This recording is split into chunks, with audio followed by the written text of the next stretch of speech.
بسم الله الرحمن الرحيم. السلام عليكم ورحمة الله وبركاته. إنما يوفى الصابرون أجرهم بغير حساب. يعني معنى كده إن الصبر ده له أهمية كبيرة عند ربنا، بدليل إن هو قال إنه الصابرون دول يوم القيامة مش يعني هياخدوا أجرهم، مش هحاسبهم، مش هقعد أقول لهم كام حسنة وكام سيئة والكلام الفارغ. هياخدوا حقهم على طول. ليه؟ ليه بقى؟ علشان الصبر صعب، صعب فعلا.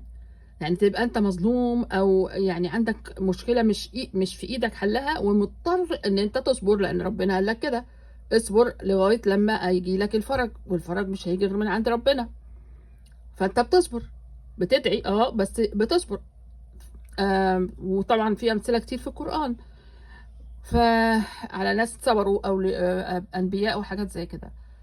ف لازم نقول الكلام ده لنفسنا دايما، نقوله لا علشان نعرف ان اجر الصبر ده ما هواش قليل، ده اكبر واعظم اجر في العالم، وربنا يصبرنا جميعا.